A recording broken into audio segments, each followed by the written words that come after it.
بسم اللہ الرحمن الرحیم، اللہ کے نام سے جو رحمان اور رحیم ہے۔ وَلَقَدْ يَسَّرْنَا الْقُرْآنَ لِلذِّكْرِ فَهَلْ مِن مُّدَّكِرٍ۔ ہم نے اس قرآن کو نصیحت کے لیے آسان ذریعہ بنا دیا ہے، پھر کیا ہے کوئی نصیحت قبول کرنے والا؟ اعوذ باللہ من الشیطان الرجیم، بسم اللہ الرحمن الرحیم۔ بل اتبع الذین ظلموا اہواءهم بغیر علم فمن یہدی من اضل اللہ وما لهم من ناصرین۔ سورۃ الروم کی یہ آیت نمبر 29 ہے۔ اللہ تعالیٰ نے اس سے پہلے ایک مثال ذکر کی ہے کہ جس طرح آقا اور غلام برابر نہیں ہے اور تمہارے غلاموں کے اختیارات وہ تمہارے اختیارات کی طرح نہیں ہیں اور اس کو تم برا سمجھتے ہو، تو پھر اللہ تعالیٰ اپنے خدائی اختیارات اپنی مخلوق اور اپنے بندوں کو کیوں کر دے گا؟ اب فرمایا کہ بل اتبع الذین ظلموا اہواءهم بغیر علم، بلکہ اتباع کی ہے ان لوگوں نے جنہوں نے ظلم کیا اپنے خواہشات کی بغیر علم کے، باوجود ان دلائل عقلیہ کے، باوجود اس مثال کے اپنی خواہش کے پیچھے چلنا اور وہ بھی بغیر علم کے، تو پھر اس کا انجام کیا ہوگا؟ گمراہی ہوگی۔ فَمَن يَهْدِي مَن أَضَلَّ اللَّهُ، تو کون ہدایت دے گا اس کو جس کو اللہ گمراہ کر دے؟ اللہ جن کو گمراہ کر دے ان کو ہدایت کون دے گا؟ اللہ گمراہ کر دے کا کیا معنی ہے؟ یعنی جب اللہ تعالیٰ نے عقل سے بھی نوازا، دلائل بھی دیے، مثالیں بیان ہوئی، بات بالکل سیدھی ہے، لیکن ایک شخص اس سیدھے راستے پر خود ہی چلنا نہیں چاہتا، اس نے اتباع اور پیروی کی اپنے خواہشات کی، تو اب ہدایت کو زبردستی اس پر ٹھونسا تو نہیں جاتا، تو جو گمراہی پر چلے گا گمراہی کے راستے اس کے لیے کھلیں گے۔ اب ایسا شخص جو گمراہی کو خود اختیار کرتا ہے اور نتیجتاً وہ گمراہ ہوتا ہے، اور ہر کام اللہ کی مشیت ہے، اللہ کی خلقت ہے، لہٰذا اگر وہ گمراہی کا کسب کرے گا تو گمراہی کے راستے اس کے لیے کھلیں گے اور وہ گمراہ ہوگا۔ تو جس کو اللہ گمراہ کر دے اور پھر وہ گمراہی کی طرف مائل ہو چکا ہے، تو کون اس کو ہدایت دے گا؟ یہ ان کے عذر کا بیان نہیں ہے کہ جن کو اللہ گمراہ کر دے کون ہدایت دے گا، یعنی وہ معذور ہے، یہ عذر کا بیان نہیں ہے، بلکہ یہ تسلی ہے کہ اے نبی آپ نے ان کے سامنے ہر طرح کے دلائل رکھ دیے، اس کے باوجود بھی اب یہ لوگ اگر اپنی خواہش پر چلتے ہیں تو اس میں آپ کا کوئی قصور نہیں، جن کو اللہ گمراہ کر دے ان کو کون ہدایت دے گا؟ آپ تسلی رکھیں، یہ مخالفین اور ظالمین کا عذر نہیں ہے، بلکہ یہ داعی دین نبی صلی اللہ علیہ وسلم کے لیے تسلی ہے۔ وَمَا لَهُم مِّن نَّاصِرِينَ، اور نہیں ہوگا ان کے لیے کوئی مددگار۔ ناصرین جمع ہے، وما لہم نہیں ہوگا ان کے لیے، اس کو کہتے ہیں جمع کے مقابلے میں، نہیں ہے ان کے لیے من ناصرین مددگار۔ تو جمع جب جمع کے مقابلے میں ہوتا ہے تو معنی ہوتا ہے کہ یعنی واحد کے مقابلے میں نہیں ہے ان میں سے کسی ایک کے لیے کوئی ایک مددگار، نہیں ہے ان سب کے لیے سب مددگار، ان میں سے کسی ایک کے لیے کوئی ایک مددگار، اس لیے یہ ناصرین جمع ہے۔ فَأَقِمْ وَجْهَكَ لِلدِّينِ حَنِيفًا فِطْرَةَ اللَّهِ الَّتِي فَطَرَ النَّاسَ عَلَيْهَا لَا تَبْدِيلَ لِخَلْقِ اللَّهِ ذَلِكَ الدِّينُ الْقَيِّمُ وَلَكِنَّ أَكْثَرَ النَّاسِ لَا يَعْلَمُونَ۔ یہ آیت نمبر 30 ہے، جس میں سورت کے مضمون کے اعتبار سے یہ امور نصرت کا ذکر ہے، یعنی وہ کیا معاملات ہیں جن کی بنیاد پر اللہ تعالیٰ تمہاری مدد کرے گا۔ ان میں پہلی بنیاد ہے توحید پر قائم رہنا۔ فَأَقِمْ وَجْهَكَ، بس قائم رکھیے اپنے چہرے کو، للدین، دین کے لیے، حنیفہ، اس حال میں کہ آپ یکسو ہوں، ہر باطل سے مائل ہو کر حق پر جمے رہنے والا حنیف ہوتا ہے۔ تو آپ اپنے چہرے کو دین کے لیے قائم رکھیں۔ اقامت کا مطلب کیا ہوتا ہے؟ قائم کرنا، اور چہرے کا قائم کرنا کیا ہے؟ رخ کا ایک طرف کرنا۔ رخ کا ایک طرف کرنا یہ کنایہ ہے نہایت توجہ اور اہتمام سے۔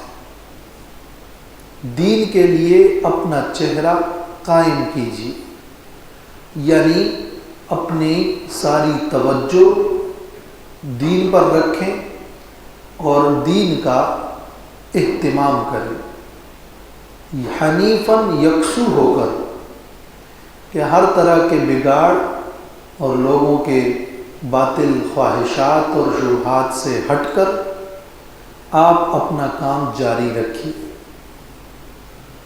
یہاں پر اس فاقم میں یہ جو فا ہے، اس کا مطلب بھی سمجھ میں آ رہا ہے کہ جب اس سے پہلے کی آیت میں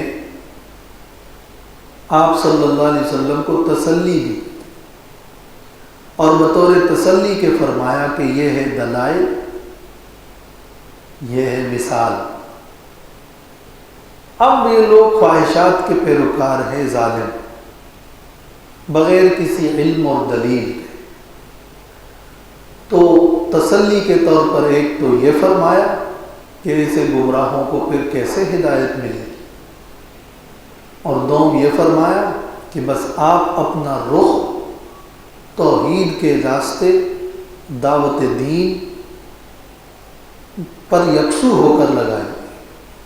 فَأَقِمْ، وہ تو اپنے شبہات کرتے رہیں گے اور خواہشات پر چلتے رہیں گے، فَأَقِمْ، آپ اپنے چہرے کو دین پر قائم رکھیں۔ تو یہ فَأَقِمْ میں فا کا ما قبل سے یہ ایک مناسبت ہے۔ جب حق بیان ہو گیا، وحدانیت ظاہر ہو گئی، پھر بھی وہ نہیں مانتے، تو فَأَقِمْ وَجْهَكَ لِلدِّينِ حَنِيفًا۔ تو ایک طرح یہ تسلی بھی ہے، اور فَأَقِمْ میں اس فا سے ما قبل سے یہ مناسبت معلوم ہو رہی ہے۔ اور وہ مناسبت جو سورت کے بالمجموع عنوان کے حساب سے ہے وہ بھی یہاں ہے کہ فاقم، یعنی اللہ کی طرف سے مدد آئے گی اپنے وقت پر، اللہ کا وعدہ پورا ہوگا، اس کے لیے پس آپ اپنے رخ کو توحید کی طرف، دین کے لیے یکسو رکھیں۔ تو امور نصرت سے بھی تعلق ہے، تسلی سے بھی تعلق ہے، اور بیان جب واضح ہو گیا تو اس سے بھی تعلق ہے۔ یہ سارے مفاہیم اس فاقم میں فا سے یہ معلوم ہو رہا ہے کہ یہ ما قبل سے مربوط ہے۔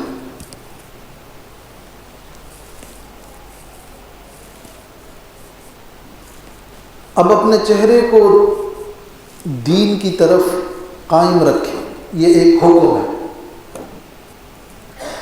اس حکم کے لیے آگے 3 جملے آ رہے ہیں۔ ایک جملہ یہ کہ اللہ تعالی نے انسانوں کو ایک فطرت پر پیدا کیا ہے،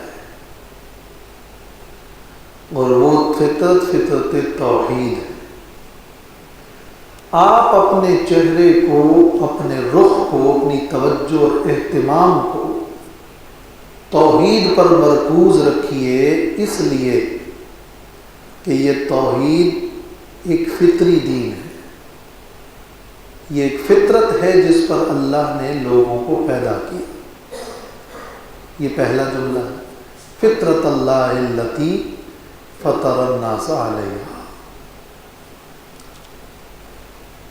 دوسرا جملہ یہ ہے کہ اللہ کی یہ خلقت اور اللہ کی یہ فطرت نہیں بدل سکتے۔ جب یہ فطرت بدل نہیں سکتی تو اس فطرت میں ترمیم کی خواہش ظاہر کرنا بے سود ہے۔ توحید نہیں بدل سکتی۔ اللہ نے مخلوق کو پیدا کیا، مخلوق ہے اور اللہ خالق ہے۔ اللہ ہی معبود ہے، کوئی اور معبود نہیں، اور مخلوق اللہ کی عبادت کرے گی۔ اب چاہے مخلوق غیر اللہ کو معبود بنانا شروع کر دیں، معبود جو ایک واحد لا شریک ہے وہ بدل نہیں سکتا۔ بندے جو مخلوق ہے وہ خالق نہیں بن سکتے۔ جو خدا ہے وہ خدا رہے گا، جو بندے ہیں وہ بندے رہیں گے۔ اس دین توحید کو شرک کے ذریعے سے بدلا ہی نہیں جا سکتا، اس لیے کہ وہ فطرت کے خلاف ہے۔ قائم رکھیے اپنا رخ دین فطرت اور توحید پر، ایک اللہ کی اب بندگی کرے اور اس کی دعوت دے۔ رہ گئے لوگ اور ان کے خواہشات، ان کے شبہات، ان کا بگاڑ، تو یہ سب خلاف فطرت ہے۔ فطرت بدل نہیں سکتی، یہ ان کی خواہش ہے، یہ ان کا بگاڑ ہے۔ تیسرا جملہ ذالک الدین القیم، یہ مضبوط دین ہے جو دلائل سے بھی مضبوط ہے، اور پچھلے تمام انبیاء علیہم السلام کی تعلیم اور ان کے اتفاق کے ذریعے سے بھی مضبوط ہے۔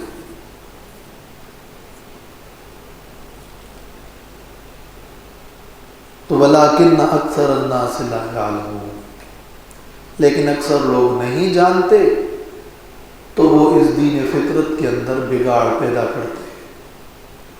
کیوں کرتے ہیں؟ علم نہیں ہے، اپنی خواہشات کے پیچھے چلتے ہیں، تو کہیں ان کو شبہات ہیں تو کہیں خواہشات ہیں، تو ان شبہات اور خواہشات میں گرفتار ہو کر اس اللہ وحدہ لا شریک کو چھوڑ کر دوسری طرف اور دوسرے ادیان باطلہ کا شکار ہو جاتے ہیں۔ ورنہ کائنات کا پیدا کرنے والا کون؟ ایک اللہ، اور وہ مشرکین بھی مانتے ہیں۔ وہی خالق ہے، وہی رازق ہے، وہ بھی مانتے ہیں۔ اب جب وہ معبود ایک ہے اور وہ سب سے بڑا خدا ہے اور اسی پر اللہ نے مخلوق کو پیدا کیا، لوگ اسی فطرت پر پیدا ہوئے، تو اب اس کی طرف جب پکارا جاتا ہے اس اللہ کی بندگی کی طرف، تو یہ فطرت کی آواز ہے۔ بگاڑ تو باہر سے پیدا ہوا ہے، اور یہی مطلب ہے اس حدیث کا کہ رسول اللہ صلی اللہ علیہ وسلم نے فرمایا کہ ما من مولود الا یولد علی الفطرۃ فابواہ یہودانہ او ینصرانہ او یمجسانہ۔ کوئی بھی بچہ وہ دین فطرت پر پیدا ہوتا ہے، اس کے باپ، ان کے والدین ان کو یہودی بنا دیتے ہیں یا نصرانی کر دیتے ہیں یا مجوسی کر دیتے ہیں، مگر اگر ان کو یوں ہی چھوڑ دیا جاتا اور باہر سے انہیں نہ بگاڑا جاتا تو خود اس کے اندر اللہ نے جو استعداد اور قابلیت رکھی ہے اس قابلیت کا رخ توحید کی طرف ہوتا، لیکن باہر سے اس کو بگاڑا گیا۔ ورنہ یہ ایک اللہ کو پکارنا، ایک اللہ کی خالقیت کا جو عقیدہ ہے، یہ انسانی فطرت کی آواز ہے۔ انبیاء علیہ السلام کو اللہ نے مبعوث فرمایا تاکہ لوگوں کو اس فطری آواز کی طرف بلائے اور اس کے لوازمات اور اس کے مقتضیات سے آگاہ کرے۔ اس لیے نہیں انبیاء مبعوث ہوئے کہ فطری آواز شرک کی تھی جس کو بدل کر توحید بنا دیا اور کسی غیر فطری چیز کی طرف پکارا گیا، بلکہ یہ عین فطرت کا تقاضا تھا جس کی طرف متوجہ کرنے کے لیے اور جس کی تشریح اور توضیح اور جس کے لوازمات کو بیان کرنے کے لیے اللہ نے نبیوں کو بھیجا۔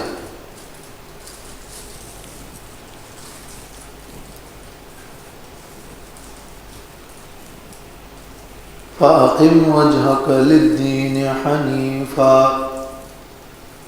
پس قائم رکھیے اپنا چہرہ دین کی طرف یکسو ہو کر، فطرت اللہ التی فطر الناس علیہا، اتباع کرے اس فطرت کی، اتبع فطرت اللہ۔ یہ فطرت اللہ کیا ہے؟ مفعول ہے، اس کا فعل حذف۔ بل اتبع الذین ظلموا اہواءهم بغیر علم، اتبع فطرت اللہ التی، یا الزم فطرت اللہ التی، لازم پکڑیے اور پیروی کیجئے اس فطرت کی، اللہ کی اس فطرت کی، یعنی اللہ کی پیدا کردہ اس فطرت کی، فطر الناس علیہا، جس پر اللہ نے لوگوں کو پیدا کیا۔ فطرت کیا ہے؟ طبیعت۔ فطرت کیا ہے؟ پیدائش۔ فطرہ کا معنی کہتا ہے پھاڑنا۔ فطرت عدم کا پردہ پھٹ گیا، وجود آ گیا۔ اللہ تعالیٰ کا ایک نام ہے فاطر، فاطر السماوات، ایک ہے خلق، پیدا کرنا، عدم سے وجود میں آنا کیا ہے؟ خلق۔ اور خلق کا ایک اور معنی ہے تقدیر، یعنی تصویر اور اندازہ لگانا۔ انی اخلق